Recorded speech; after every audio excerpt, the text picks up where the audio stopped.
ที่เราเฮามีพลังเข้มแข็งเฮามีแสงเยืองทางสว่างไสวเฮามีพักนำพาสลาดส่องใสเฮาจึงได้มีวันนี้สัตย์ที่เราเฮามีพลังล้นเหลือเฮาอยู่เหนือความล้าหลังทางปัญญาเฮาเรียนรู้สู่เอาทุกวิชาออกแห่งแข่งขันกันสร้างผลงานกระบวนการเพื่อคำนำรับต้อนของประชุมใหญ่ผู้แทนมีหญิงลาวทั่วประเทศครั้งที่9สบายดีท่านผู้ชมที่เคารพและรักแพงทุกท่านขอต้อนรับท่านเข้าสู่รายการมีหญิงลาว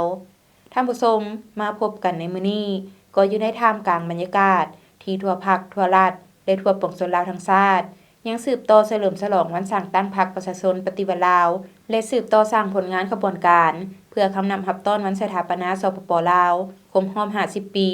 วันคล้ายวันเกิดท่านประธานไกรสอนพรหมวิหารครบรอบ105 ปี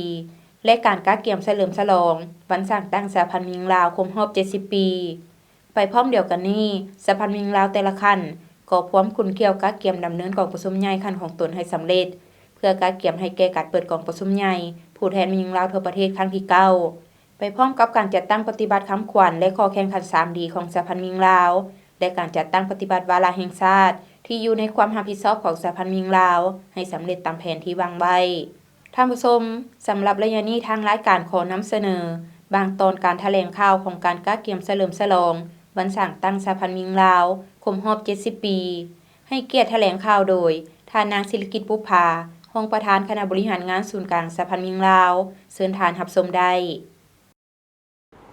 มื้อนี้ข้าพเจ้ารู้สึกเป็นเกียรติและภาคภูมิใจเป็นอย่างยิ่งที่ได้ต่างหน้าให้คณะประธานศูนย์กลางมีหญิงลาวก็คือมีหญิงลาวบรรดาเผ่าแถลงข่าวเกี่ยวกับการ55กาเกียมการสร้างกระบวนการเฉลิมฉลองวันสร้างตั้งองค์การจัดตั้งสหพันธ์หญิงลาวสำหรับปีนี้แม่นครบรอบ70 ปีบรรดาท่านที่นับถือและรักแพงในทางบรรยากาศที่ทั่วภาคทั่วรัฐทั่วกำลังประกอบอาวุธและทั่วปวงชนลาวทั้งชาติพวมปิติสมชื่นต่อผลสำเร็จของการจัดตั้งปฏิบัติมติกองประชุมใหญ่ครั้งที่11ของพรรคแผนพัฒนาเศรษฐกิจสังคมสำหรับสหพันธ์หญิงลาวพวกข้าพเจ้า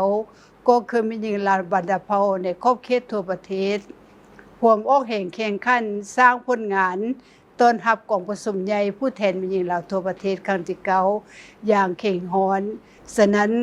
เพื่อเฮ็ดให้การเฉลิมฉลองวันสร้างตั้งองค์การจัดตั้งสหพันธ์หญิงลาวในปีนี้สุดที่มีความหมายสำคัญอย่างยิ่งและมีเนื้อในลึกซึ้งเป็นขบวนการฟดฟื้นและกวงควงนับแต่ศูนย์กลางจนถึงท้องถิ่นศูนย์กลางสหพันธ์หญิงลาวจึงได้ออกแจ้งการสำหรับเลขที่444/โซโซยลลงวันที่20พฤษภาคม2025เกี่ยวกับการจัดตั้งเฉลิมฉลองวันสร้างตั้งองค์การจัดตั้งมีหญิงลาวครบรอบ70 ปี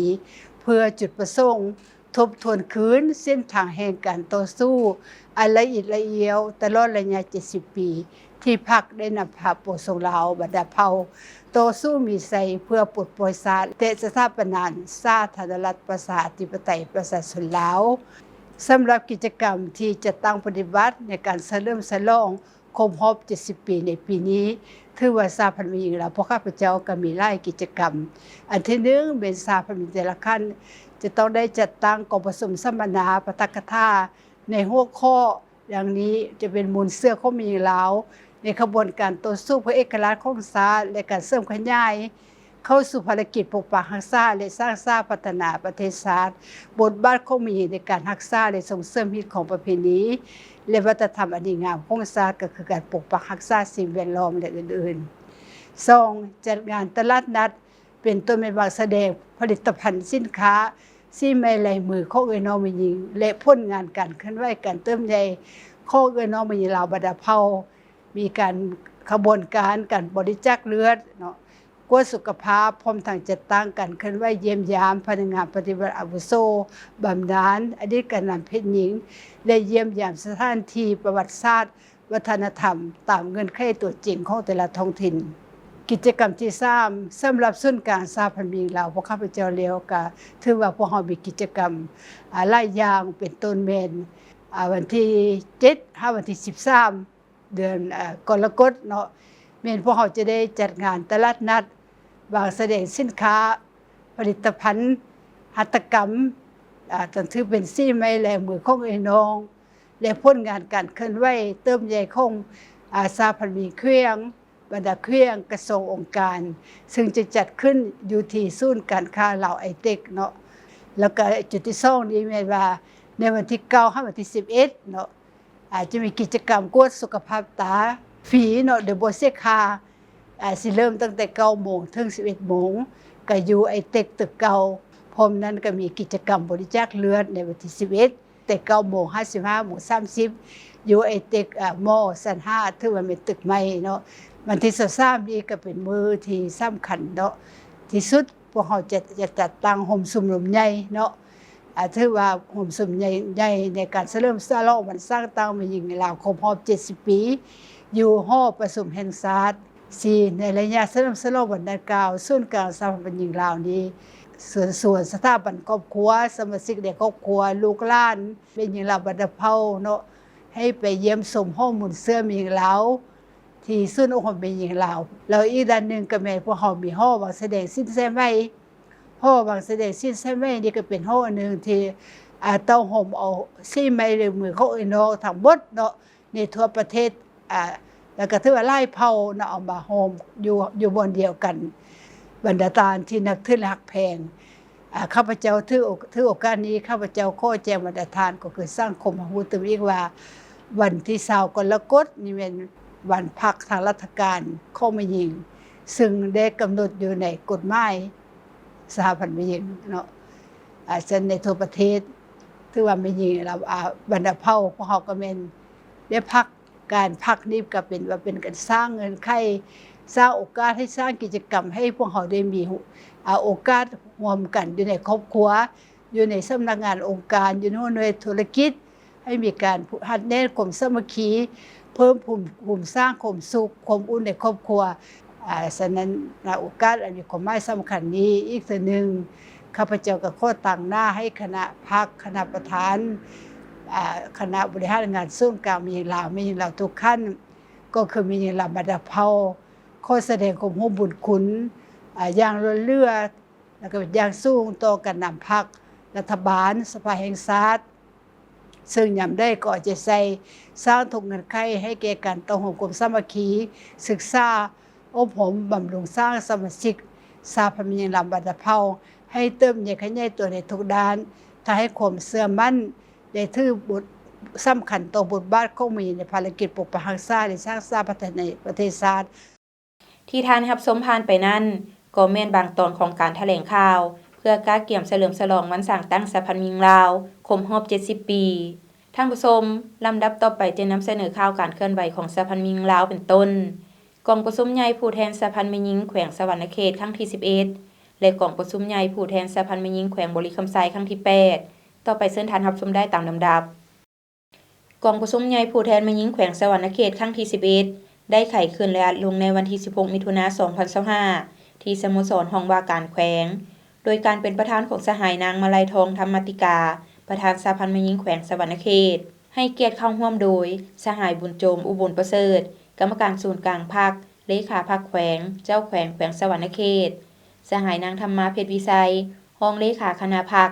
ห้องประธานคณะบริหารงานศูนย์กลางสหพันธ์หญิงลาวมีคณะพรรคอ้อมข้างต่างหน้า3องค์การจัดตั้งมหาชนคณะบริหารงานสหพันธ์แม่หญิงแขวงและแขกถูกเชิญเข้าร่วมทั้งหมด379สหายหญิง256สหายในนี้มีผู้แทนสมบูรณ์179สหาย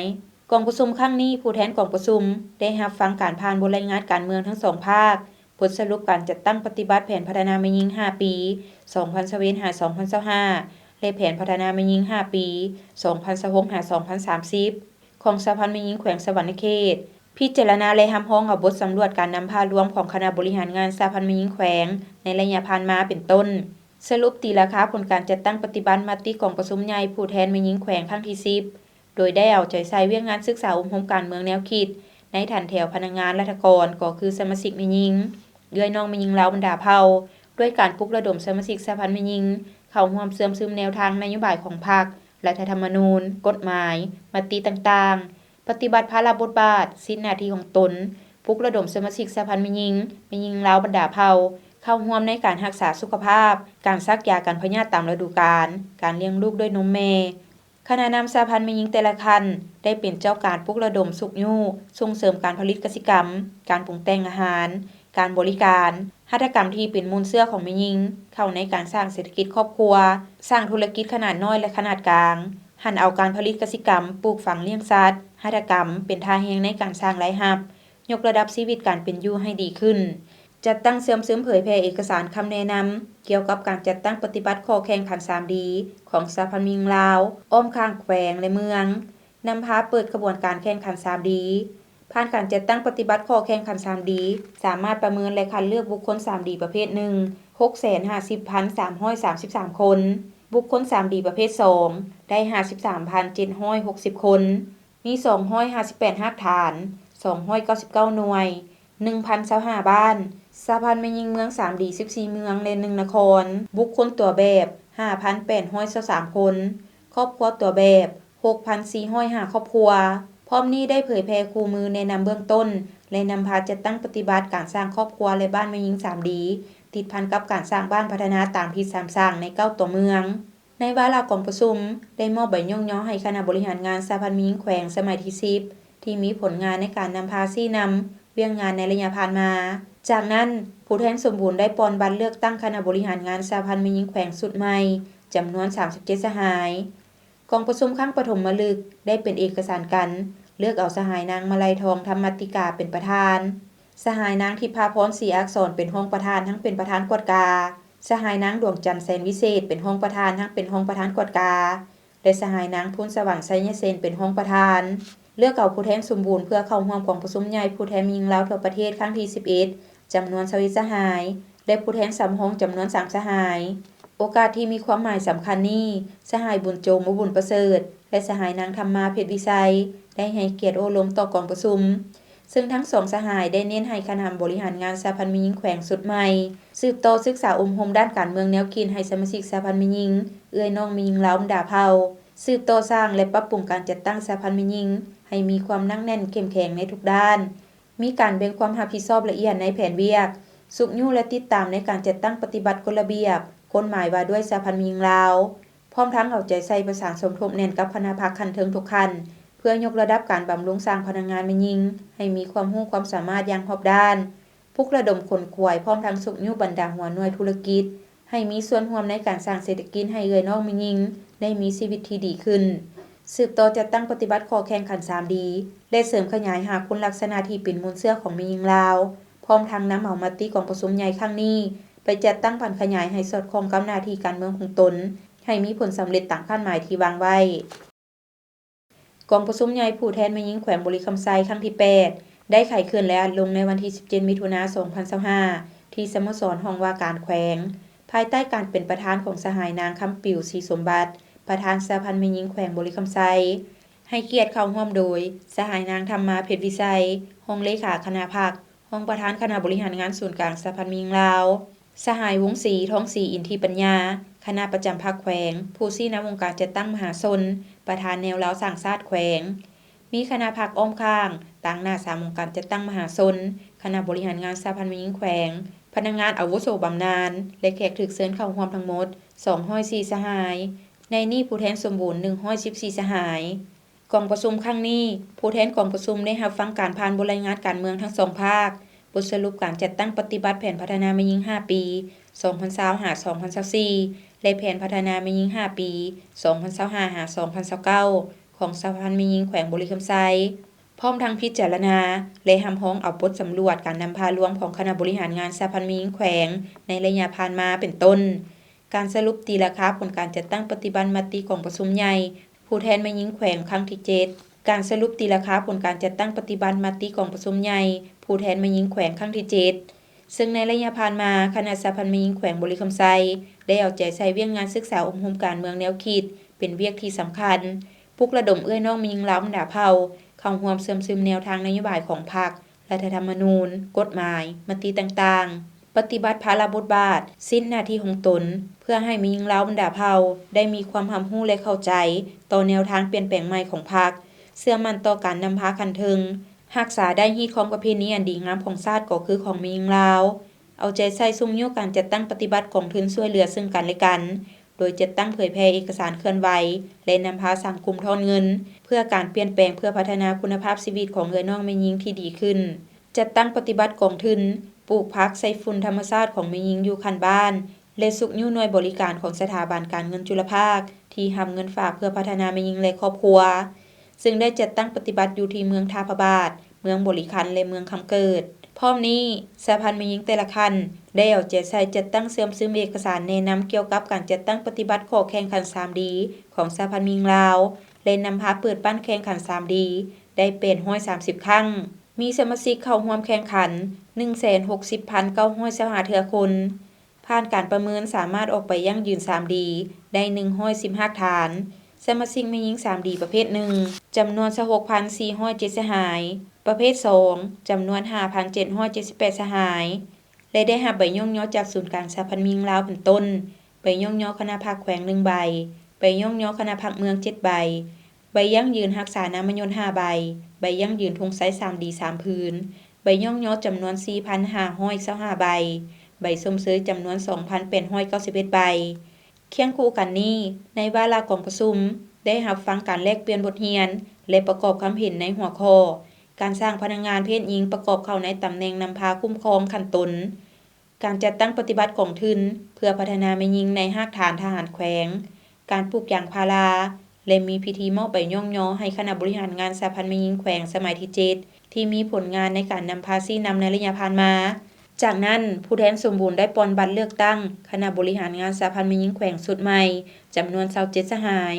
กองประชุมครั้งปฐมฤกษ์ได้เป็นเอกสารกันเลือกเอาสหายนางคำปิ่วศรีสมบัติเป็นประธานสหายนางคำใบบริวัลเป็นรองประธานสหายนางวิรพรพรหมวงศาเป็นรองประธานทั้งเป็นประธานกวดกาและสหายนางประกายทิพย์ไสยวงศ์เป็นรองประธานกวดกาสหายนางหัสดีอินทิราชเป็นผู้ช่วยเวียกกวดกา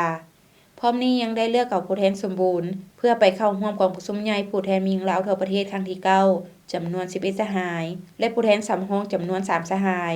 โอกาสที่มีความหมายสำคัญนี้สหายนางธรรมาเพชรวิสัยและสหายวงศรีทองศรีอินทีปัญญาได้ให้เกียรติโอ้ล้มต่อกองประชุมซึ่งทั้งสองสหายได้เน้นให้คณะบริหารงานสหพันธ์แม่หญิงแขวงสุดใหม่สืบต่อศึกษาองค์รวมด้านการเมืองแนวกินให้ทันแถวเอื้อน้องแม่หญิงสมาชิกแม่หญิงเอื้อน้องแม่หญิงบรรดาเผ่าอย่างต่อเนื่องปรับปรุงการจัดตั้งสหพันธ์แม่หญิงให้มีความนั่งแน่นเข้มแข็งในทุกด้านมีการแบ่งความรับผิดชอบละเอียดนำพาซี่นำสร้างขบวนการพร้อมทั้งประเมินผลการจัดตั้งปฏิบัติค้ำขวัญและข้อแข่งขัน 3D ติดพันกับการสร้างบ้านพัฒนาตามที่สร้างเข้าสู่รองลึกเอาใจใส่โฆษณาปลุกระดมคนขวายสุขยุส่งเสริมแม่หญิงลาวบรรดาเผ่าให้เขาเจ้าได้เข้าร่วมในการสร้างเศรษฐกิจครอบครัวซ่องหาแรงรายรับด้วยการผลิตสินค้าและการบริการที่ถูกต้องตามกฎหมายโดยเริ่มจากการนำไส้ทาแห่งบ่มซ่อนของตนหัวคิดประดิษฐ์สร้างที่เป็นสีไม้ลายมืออันปราณีตของแม่หญิงลาวบรรดาเผ่าต้านและสกัดกั้นปรากฏการณ์ย่อท้อที่เกิดขึ้นในทั่วสังคมเว้ารวมเว้าเฉพาะแม่หญิงในทั่วแขวงเพิ่มทวีเวียงงานติดตามกวดกาการจัดตั้งปฏิบัติเวียงงานรอบด้านของสหพันธ์แม่หญิงและนำเอามติกองประชุมใหญ่ครั้งนี้ไปจัดตั้งผันขยายให้สอดคล้องกับหน้าที่การเมืองของตนเพื่อให้มีผลสำเร็จตามคาดหมายที่วางไว้ที่ท่านรับชมผ่านไปนั่นก็แม่นข่าวการเคลื่อนไหวของสหพันธ์แม่หญิงลาวท่านผู้ชมจากนี้พักผ่อนกันก่อนแล้วจึงกลับเข้ามาในระยะถัดไปของทางรายการ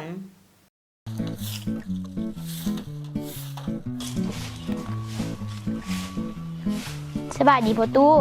โอ้สบายดีเป็นอะไรร้านไปโรงเรียนได้เรียนหยังได้แล้วมื้อนี้ มื้อนี้หลานได้เรียนวิชาโลกอ้อมตัวสาวครูเว้าเรื่องหาปอสู่ฟังพ่อตู้ฮู้บ่หาปอมีหยังเด้ ก็ฮู้แท้ละเนาะหาปอละละ คันฮู้ก็เว้าให้หลานฟังเบิ่งดูว่ามีปอหยังเด้ ก็มีป.1 ฮอดป.5 ที่ร้านเรียนหั่นตะว่าสิว่าหยังหาปอพอตู้แฮงฮู้ฮอดป.ที่6พุ่น ปอหยังอีกปอที่6หั่น ป.ที่6ปอแม่ตู้จมปกมื้อเช้าหั่นเด้ พ่อตู้เอ๋ยมันบ่แม่นที่พ่อตู้เอามาหั่นนะ สาวครูว่า5ปอมีปอที่1แม่นปอปิดฝาภาชนะที่เก็บน้ำในเฮือนบ่ให้มียุงลายเข้าไปไข่ใส่ปอที่2แม่นปอเปลี่ยนน้ำและพัดถูภาชนะเส้นเต้าดอกไม้น้ำห้องตีนตู้ถาดห้องโจกน้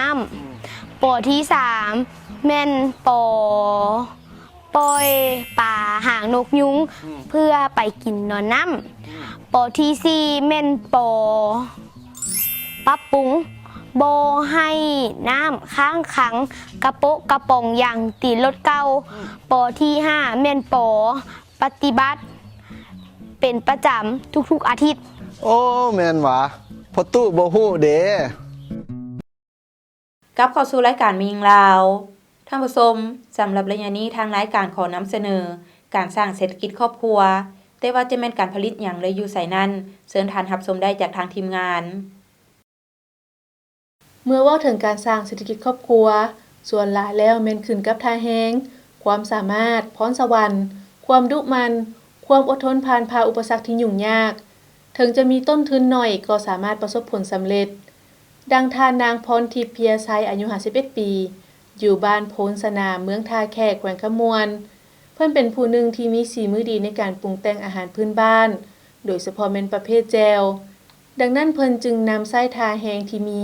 ในการสร้างเศรษฐกิจครอบครัวการผลิตแจวขายเริ่มต้นแต่ปี 2018 จนถึงปัจจุบันมีผลิตภัณฑ์แจวจำนวน9อย่างคือแจวปลาแดกรสชาติดังเดิมแจวปลาแดกมักแคนแจวปลาแดกเครื่องแจวปลาแดกดิบใส่ตอน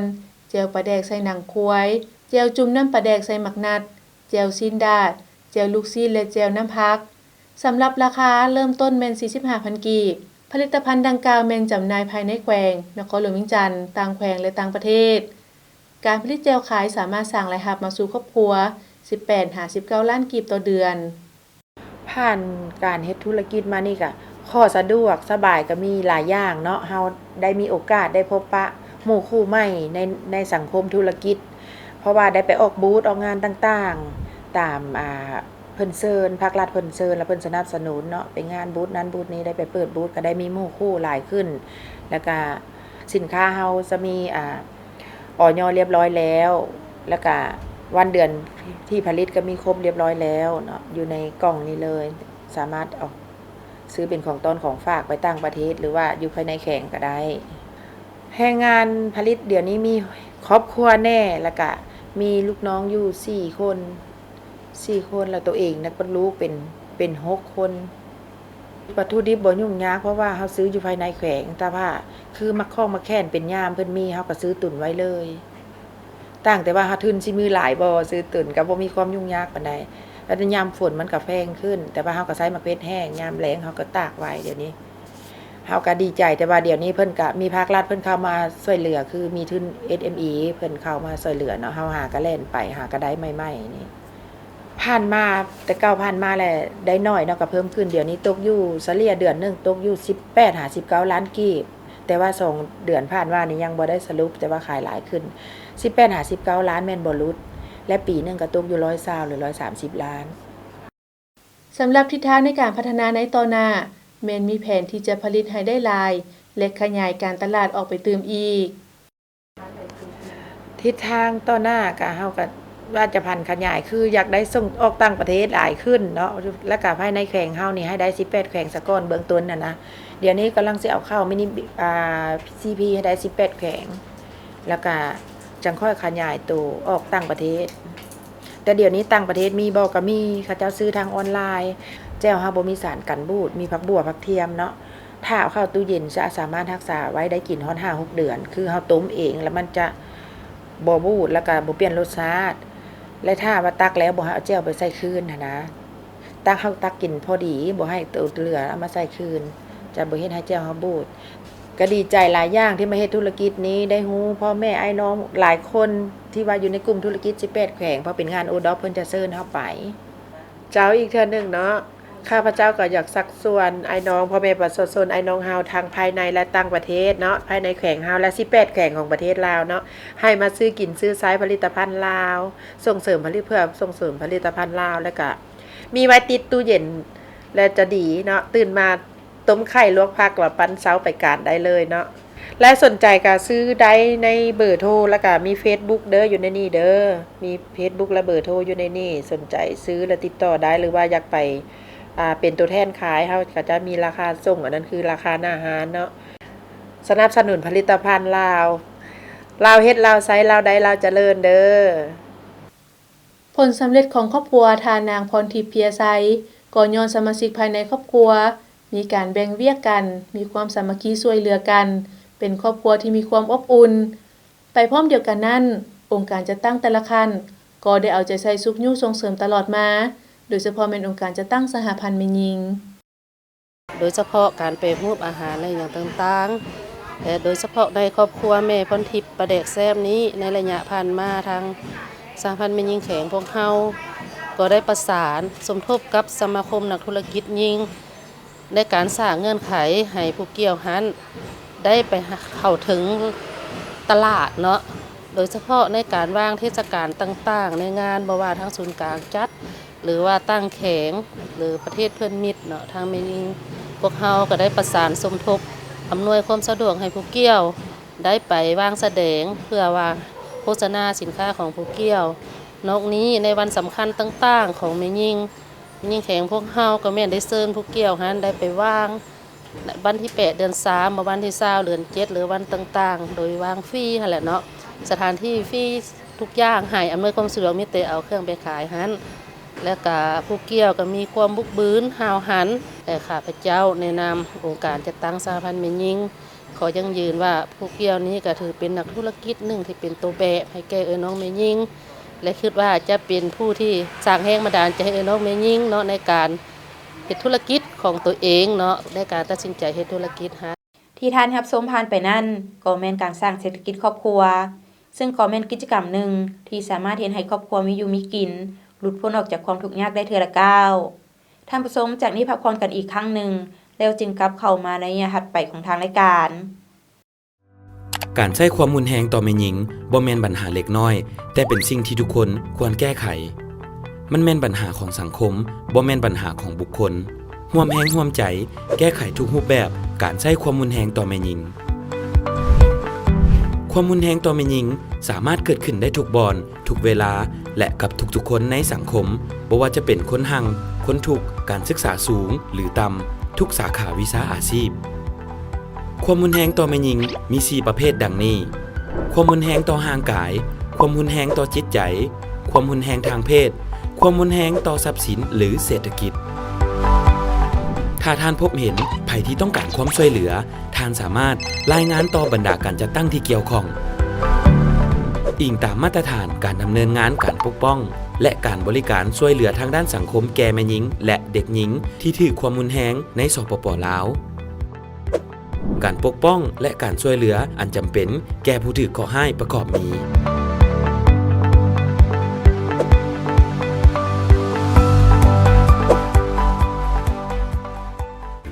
ท่านสามารถโทรหาเบอร์โทรให้คำปรึกษาของสหพันธ์แม่หญิงลาว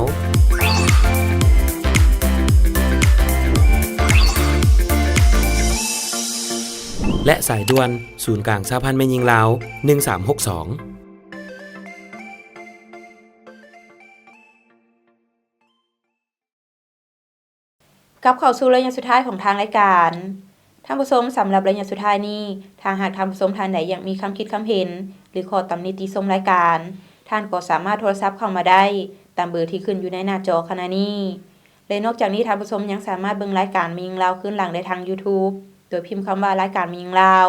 หรือว่าจะเข้าไปที่เว็บไซต์ก็ได้เช่นเดียวกันที่ www.laowomenunion.org.la ท่านผู้ชมมาฮอดนี้เวลาของทางรายการก็หมดลงแล้วผู้ดำเนินรายการพร้อมด้วยทีมงานรายการมียิงลาวขอลาท่านผู้ชมไปก่อนพบกันใหม่ในมื้อหน้าสำหรับมื้อนี้ขอขอบใจสบายดี